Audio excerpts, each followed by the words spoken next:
The journey of soap, being used at big hotels. Right after the guests leave the hotel, these bars of soap will be thrown away. Every year, there are tons of soap being discarded by hotels around the world. Meanwhile, here and there, many poor people can get access to soap.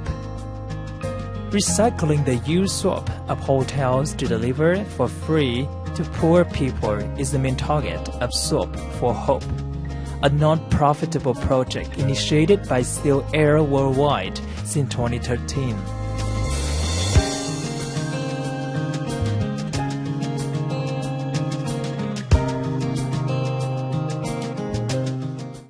Hello everyone, and you're watching Sharing Vietnam on VTC10 NetViet. On my hands now, it's a bar of soap. It's beautiful, it smells good, but there is a special story behind it, and the guest of today's talk show will share with you about it. And please join me in welcoming the guest of today's program, Stefan Phang. Thank you so much for joining Sharing Vietnam today. So first of all, may you share with us about your story with Vietnam? When was the first time you arrived in the country, and why did you decide to have different projects in Vietnam? I believe the first time I came to Vietnam was in 1997, 1998, I can't remember. But the first few projects that I did in Vietnam was focused on child protection on the roads. So Helmet for Kids program, which is a very famous program right now. That was how it all started, with me getting into the rural areas of Vietnam, places like Quang Tri, Quang Nam, Dong Hoi and all that. And then I began to see the poverty and the hardship and all that, and that led to other programs and projects that that I thought to do it for Vietnam.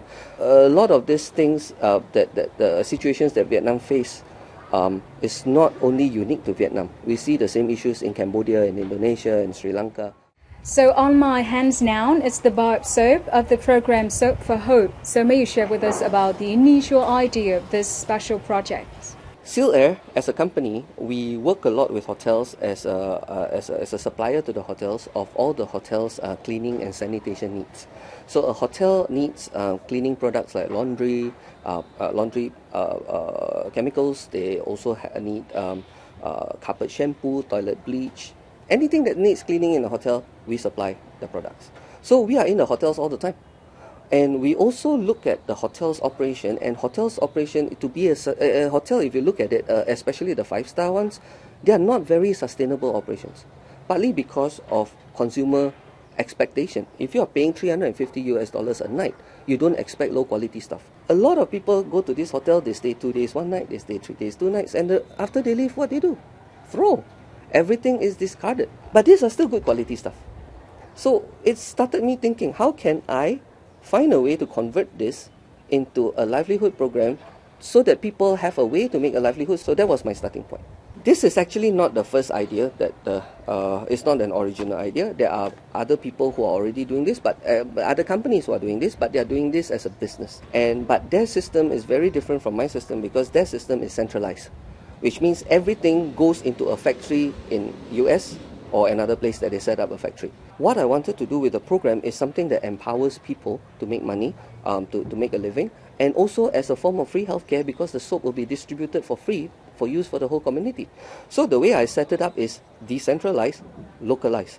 So as you can see in the processes, everything can be done mobile, transported anywhere. You can do it in a person's backyard in the home, you can do it in a school hall, you can do it in a community center, you can do it in the hotel basement lobby. Doesn't matter. It can be done anywhere because it's so mobile. We want to provide life-saving opportunities, which means it saves lives.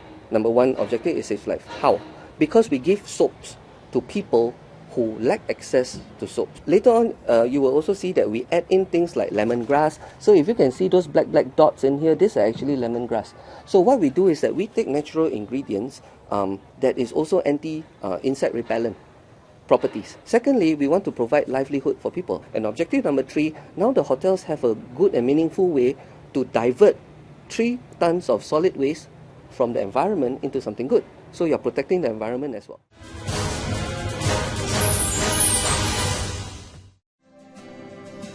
These bars of soap are going to be recycled.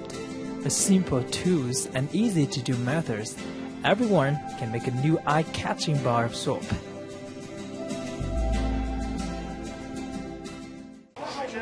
So in order to prove you that it's very easy to make this bar of soap, Stefan is going to show me how to do it right now. So where can we start? So the first step is we want to check for the quality of the soap. So if there are any debris and impurities on top of the soap, we will scrape it off first. Sure. Okay. Then after that, we will cut the soap. Sure. So either we can cut it using this special machine that we developed for the handicapped to use.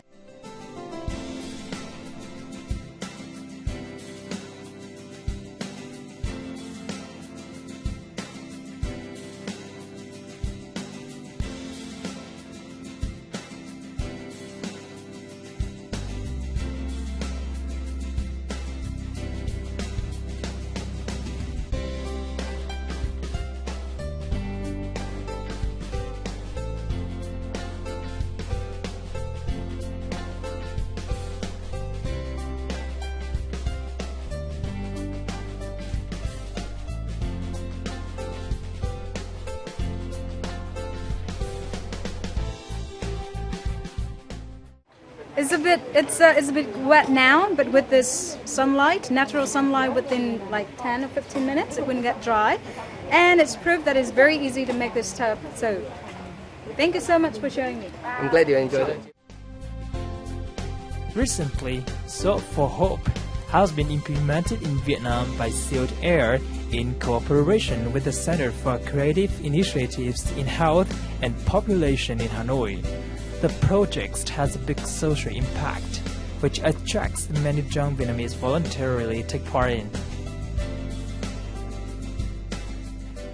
Khi mà làm cái hoạt động này thì bọn em rất là vui và rất là hào hứng. Chị có thể thấy các bạn rất là hào hứng làm và các sản phẩm được ra các sản phẩm làm ra mặc dù thời gian nó làm rất là nhanh nhưng mà các bạn rất là sung sướng. Tại vì là sản phẩm này là sản phẩm do chính tay các bạn làm. Sản phẩm này được sử dụng đưa đến chính tay của các người khó khăn và là nguồn cung cấp chính sau này để mà đưa đi các cái chương trình từ thiện ở các vùng Tây Bắc, vùng cao. Every year, a 400-room hotel usually discards an average of 3.5 tons of solid soap, while many people in rural areas can afford soap in their daily life. Up to now, Soap for Hope has received soap from big hotels such as Hilton, Pullman Hanoi, Sofitel Plaza, etc. All the tools to recycle soap are sponsored by Sealed Air. Đầu tiên mà mình tham gia cái chương trình này mình thấy khá là ngạc nhiên và rất là ấn tượng.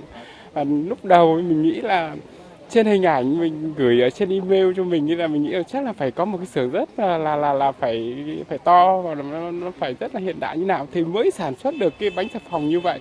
Nhưng mà qua đây qua thực tế mà mình cũng thử luôn, nên là mình thấy nó rất là đơn giản và rất là hữu ích cho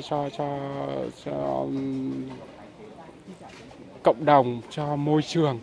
Mình thấy là khá là hữu ích và Hinton là luôn cam kết là cùng đồng hành với lại các cơ quan liên quan để mình bảo vệ môi trường xanh sạch đẹp và làm được cái gì mà có ích cho cộng đồng. Is there any difficulties trying to bring and implement this project in Vietnam? First of all, there are always three key stakeholders. We need the hotels, we need Sealed Air, and we need the community. Sealed Air, no problems. We are always ready. We have the machines, we have the systems, we have the implementation. I go around the world teaching people what to do, and then I hand it over to my local teams to run. Hotels. A lot of the hotels today, they have their sustainability program. We have now, Sealed Air is ready, we have the hotels are ready, and then the third key stakeholder will be the communities. Because of my connection with a group called International Child Protection Network, where we are in a lot of places in the slums and in orphanages and the most vulnerable children. So all the three key stakeholders right now, we have it in Vietnam now. We're starting in Hanoi because we are working with CICIP, which is the NGO working with disadvantaged communities and the youth and all that. So they are the ones that will be helping us making the soap and distributing it to those people who are in need of it. How can you make sure that the source of soap from the hotels are hygiene? We have in our soap making protocol, there is a sanitation step that we use a Sealed Air product that we call Diversol, which is a a chlorine-based sanitizer, and it is a very high-quality product that we actually sell to hotel restaurants and fast food restaurants like KFC and all that uses this to sterilize the vegetables. So this is a very high-quality approved product to be used, and we use this to sterilize the soap. So the soap is clean, and the other next step is that we send these soaps for testing by government labs or by reputable labs, international labs like SGS and TUV, and the results in 5 countries so far have always come back very clean.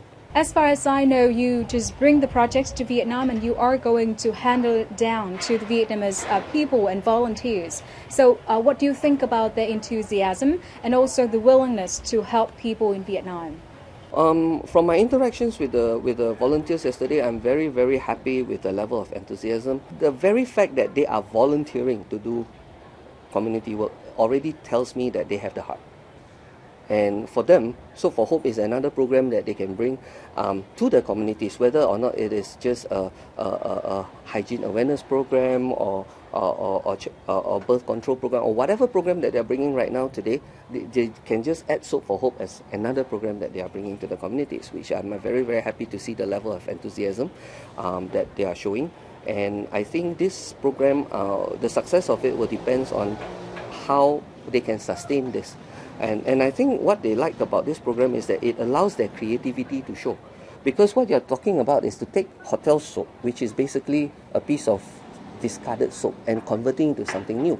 So what is there to stop you from making it a coffee soap or a lemongrass soap or a rose soap or whatever? And that is the thing that they are enjoying because there's a lot of creativity involved. So in the future, what are the future plans of this project in Vietnam? There are two aspects to this question. One is sustainable, if you just want to look at it from an Hanoi viewpoint, or you want this to grow and scale up across Vietnam. For me, my whole long-term plan is to scale it up. So I would want to do this program in Ho Chi Minh City, I want to do this in Da Nang, I want to do this in Hue, I want to do this in the border towns and all that. But for that to take root, I need to have, as I said, the support of 3 key stakeholders: the hotels, ourselves, and the communities. Whether it's a group of volunteers. Volunteers, yes, that is the network that I've got to start cultivating and working on it. To be honest, I can't give a clear answer because in 5 years, I don't know how this project is going to run. But I think if the message is still the same, protecting the environment, giving livelihood to people, saving lives in the form of free healthcare, I think that message resonates with people because it is a good, noble thing to do because people are now concerned about environment. They want to protect the environment. Once again, thank you so much for joining us today, and we hope that the project Soap for Hope will be implemented successfully in Vietnam. And that's all we have for today's program. I hope that we have just shared with you meaningful ideas and also sustainable idea for business and livelihood for Vietnamese people. If you have any question or recommendation, even concerning Soap for Hope, please send an email to sharingvietnam@netvietTV.net. Thank you for watching and see you tomorrow.